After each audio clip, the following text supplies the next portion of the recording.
All right, so I have two pieces of baseball news for you, both of them revolving around third base. It could affect a lot of teams, potentially even the Yankees. So before I do it, be sure if you want news on a regular basis, breaking news, and you want to be looped in on everything in free agency, be sure to subscribe to the channel if you haven't done that yet. Okay, and be sure to hit the notification bell if you don't want to miss when these things actually come out, because I'll put them out live time as often as I possibly can, which is pretty much 99.5% of the time. So with that, let's get to the news itself. Nolan Arenado has just opted in to his contract with the St. Louis Cardinals. He's 32 years old. I mean, he's coming off elite production as well. He's got 5 years, $144 million left, so pretty much $29.2 million per, right around there, a little under 29, but 28.8 for the next 5 years. I mean, I thought he might have been opted out or restructured his deal for maybe add a year or two, but he's 32, so I get it, and I guess he seems happy there with the perennial potential MVP Paul Goldschmidt, and they're setting themselves up for a nice little run there. So even with the retirements of a couple guys, him opting in kind of just makes sense. He also didn't think he would get more on the open market at 32.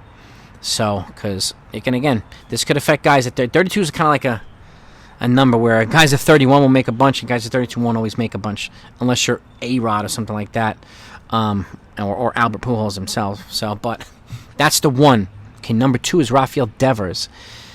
So he has an opt-out this season. He's got an option for next year, player option, which he can exercise, which he hasn't done yet, okay? But he can't do anything until after the World Series anyway.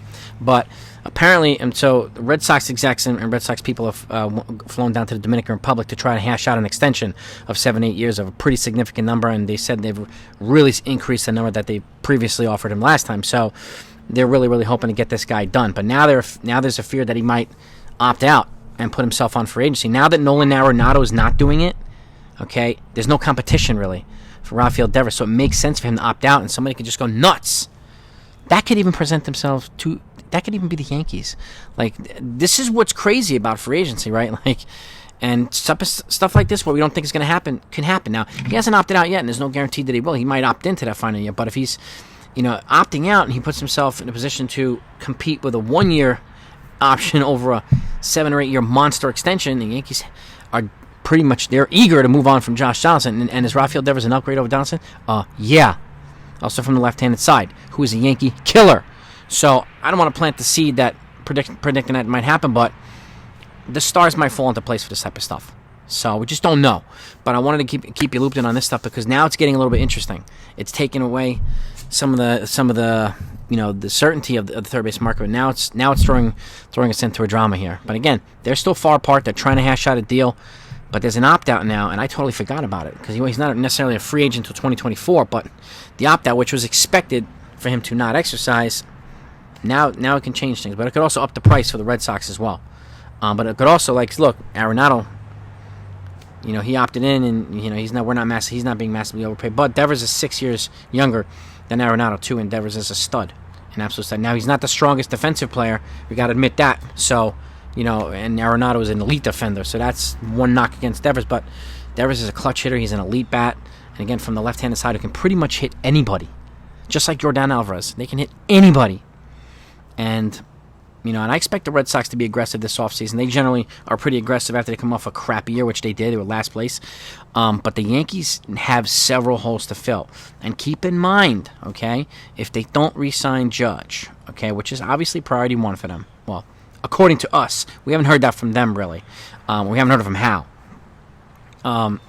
If they don't happen to move on, they could pivot really quickly and bring in Devers, and bring in whatever Andrew Benintendi and Brandon them, whoever. They could bring in several guys, and they have Judge himself. I would allocate $40 million off of the 112 that they already have off the books.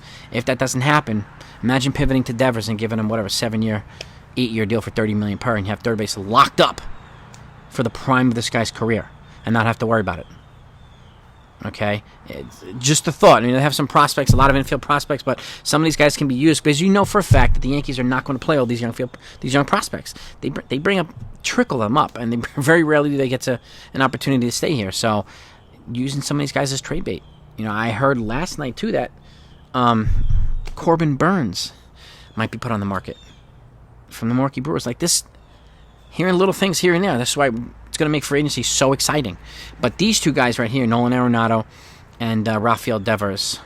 And again, who would rather have Rafael Devers over Carlos Correa? Me. Okay? And then it makes it easier to keep somebody like Oswald Peraza at shortstop. Easier, because you have Devers there. Even though the defense is a little... Well, it's less elite than Josh Donaldson, I should put it that way. But he's made some good plays, but that's a clutch player. That's a huge star player, too. So, again, this could change the whole entire landscape of free agency. It could. And I think now he's probably going to wind up opting out. Because he probably knows too that Boston's probably not going to do enough, because they're also losing Xander Bogaerts, which is very highly doubtful he's going to come back. Okay? Although I expect them to be players for Carlos Correa. So keep that one in mind. I expect them to go hard after Correa. So, which is going to be a free agent anyway, he's opting out. So this throws a nice little monkey wrench in the whole thing. So let me know what you think, and you know exactly what to do if you don't want to miss any type of news that pertain to these guys, or especially Yankees, or any tie-in between them and the Yankees.